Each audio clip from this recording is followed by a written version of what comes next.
Dilip sir first ಮೊದಲನೇದಾಗಿ ನಮಗೆ ನೆನಪು ಬರೋದು ಮಿಲನ ಸಿನಿಮಾ. ಒಂದು ಪುನೀತ್ ಸರ್, ಒಂದು ದಿಲೀಪ್ ಸರ್, 4 ವರ್ಷ ವ್ಯತ್ಯಾಸ. ಇಬ್ಬರನ್ನೂ ಕಳ್ಕೊಂಡ್ವಿ. ಒಬ್ಬರು ಮಲಗಿರೋದು ದಿಲೀಪ್ ಅಷ್ಟೇ. ಒಬ್ಬರು ಡೈರೆಕ್ಟ್ರು, ಒಬ್ಬರು ಪ್ರೊಡ್ಯೂಸರು, ಒಬ್ಬರು ಕಲಾವಿದರು, ಒಬ್ಬರು ಅನ್ನದಾತರು. ಮಲಗಿರೋದು ಎಷ್ಟುದ್ದ? 6 ಅಡಿ 3 ಅಡಿ. ಆದರೆ ಅದೇ ದಿಲೀಪ್ ಸರಿಂದ 3000 ಕುಟುಂಬಗಳು ಬದುಕಿದೆ. ಎಷ್ಟೋ ಕುಟುಂಬಗಳು ಇವತ್ತು ಕಣ್ಣೀರು ಹಾಕ್ತಾ ಇದೆ. ಅಲ್ಲೆಲ್ಲ ನಿಂತ್ಕೊಂಡ್ರೆ ನಮ್ಮ ಕಲಾವಿದರು ಒಬ್ಬೊಬ್ಬರು ಒಂದೊಂದು ರೀತಿಯಲ್ಲಿ ಕಣ್ಣೀರು ಹಾಕ್ತಾ ಇದ್ದಾರೆ. ಕುಟುಂಬಗಳು ನಿಜವಾಗ್ಲೂ ಕಲಾವಿದರಿಗೆ ಸಾವಿಲ್ಲ. ತುಂಬ ನೋವಾಗತ್ತೆ. ಬಟ್ ಅವ್ರ ಮನೆಯವ್ರು ಹೇಗೆ ತಡ್ಕೊಳ್ತಾರೆ ಅನ್ನೋದು ಗೊತ್ತಿಲ್ಲ. ಆ ನೋವು ತಡ್ಕೊಳ್ಳೋ ಅವ್ರ ಮನೆಗೆ ಶಕ್ತಿ ಕೊಡ್ರಿ. ಎಷ್ಟು ಕುಟುಂಬಗಳು ಅಂದರೆ ಅವರಿಂದ ಎಷ್ಟೋ ಕುಟುಂಬಗಳು ಇವತ್ತು ಬದುಕ್ತಾ ಇದೆ. ಇವತ್ತು ಆ ಕುಟುಂಬಗಳು ಮುಂದೆ ಹೇಗೆ ಅನ್ನೋದೊಂದು ಪ್ರಶ್ನೆ ಎಲ್ರಿಗೂ. ಒಂದು 3 ತಿಂಗಳಿಗೆ ಮುಂಚೆ ಸಿಕ್ಕಿದ್ರು. ನಾನು ವಿಡಿಯೋಸ್ ನೋಡಿದ್ದಾರೆ, ನಮ್ಮ ಆಶ್ರಮದ ವಿಡಿಯೋಸ್ ನೋಡಿದ್ದಾರೆ. ಅನ್ನದಾತರಿಗೆ ನಮಸ್ಕಾರ ಅಂದೆ. ಇಲ್ಲಮ್ಮ, ನೀನು ಅನ್ನದಾತೆ ಸರ್. ಹೇಗೆ ಅಷ್ಟು ಜನ ತಾಯಂದಿರಿಗೆ ಊಟ ಆಗ್ತಿದೆಯಲ್ಲ, ನೀನು ಅನ್ನದಾತೆ. ಅವರ ಪದಗಳಿದೆಯಲ್ಲ, ಆ ಮಾತು, ಆ ಸ್ವಭಾವ, ಒಬ್ರಿಗೆ ಮರ್ಯಾದೆ ಕೊಡೋದು, ಒಬ್ರಿಗೆ ರೆಸ್ಪೆಕ್ಟ್ ಕೊಡೋದು, ನಿಜವಾಗ್ಲೂ ಕಲಿಬೇಕು ಕಣ್ರಿ. ನಾವೆಲ್ಲ ಎಷ್ಟೋ ಜನ ನಮ್ಮಂಥವ್ರು ಕಲಿಬೇಕು ಇವರಿಂದ.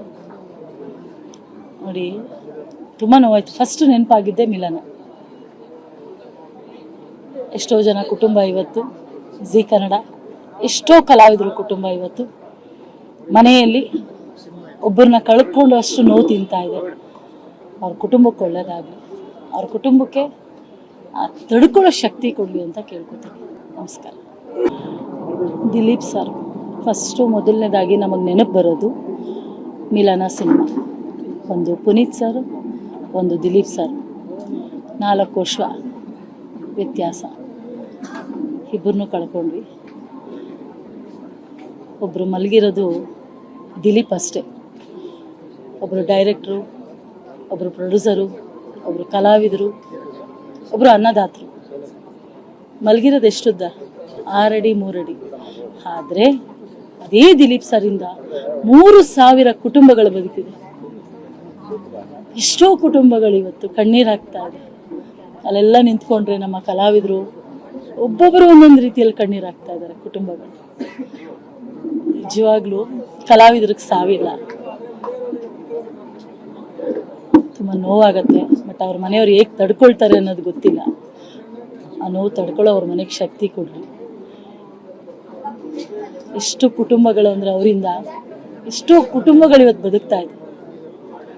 ಇವತ್ತು ಆ ಕುಟುಂಬಗಳು ಮುಂದೆ ಹೇಗೆ ಅನ್ನೋದೊಂದು ಪ್ರಶ್ನೆ ಎಲ್ರಿಗೂ. ಒಂದು 3 ತಿಂಗಳಿಗೆ ಮುಂಚೆ ಸಿಕ್ಕಿದ್ರು. ನಾನು ವಿಡಿಯೋಸ್ ನೋಡಿದ್ದಾರೆ, ನಮ್ಮ ಆಶ್ರಮದ ವಿಡಿಯೋಸ್ ನೋಡಿದ್ದಾರೆ. ಅನ್ನದಾತರಿಗೆ ನಮಸ್ಕಾರ ಅಂದೆ. ಇಲ್ಲಮ್ಮ, ನೀನು ಅನ್ನದಾತೆ ಸರ್. ಹೇಗೆ ಅಷ್ಟು ಜನ ತಾಯಂದಿರಿಗೆ ಊಟ ಆಗ್ತಿದೆಯಲ್ಲ, ನೀನು ಅನ್ನದಾತೆ. ಅವರ ಪದಗಳಿದೆಯಲ್ಲ, ಆ ಮಾತು, ಆ ಸ್ವಭಾವ, ಒಬ್ರಿಗೆ ಮರ್ಯಾದೆ ಕೊಡೋದು, ಒಬ್ರಿಗೆ ರೆಸ್ಪೆಕ್ಟ್ ಕೊಡೋದು, ನಿಜವಾಗ್ಲೂ ಕಲಿಬೇಕು ಕಣ್ರಿ. ನಾವೆಲ್ಲ ಎಷ್ಟೋ ಜನ ನಮ್ಮಂಥವ್ರು ಕಲಿಬೇಕು ಇವರಿಂದ. ನೋಡಿ, ತುಂಬ ನೋವಾಯ್ತು. ಫಸ್ಟ್ ನೆನಪಾಗಿದ್ದೆ ಮಿಲನ. ಎಷ್ಟೋ ಜನ ಕುಟುಂಬ ಇವತ್ತು ಜೀ ಕನ್ನಡ, ಎಷ್ಟೋ ಕಲಾವಿದರು ಕುಟುಂಬ ಇವತ್ತು ಮನೆಯಲ್ಲಿ ಒಬ್ಬರನ್ನ ಕಳ್ಕೊಂಡು ಅಷ್ಟು ನೋವು ತಿಂತಾ ಇದೆ. ಅವ್ರ ಕುಟುಂಬಕ್ಕೆ ಒಳ್ಳೆಯದಾಗಲಿ, ಅವ್ರ ಕುಟುಂಬಕ್ಕೆ ತಡ್ಕೊಳ್ಳೋ ಶಕ್ತಿ ಕೊಡಲಿ ಅಂತ ಕೇಳ್ಕೊತೀನಿ. ನಮಸ್ಕಾರ.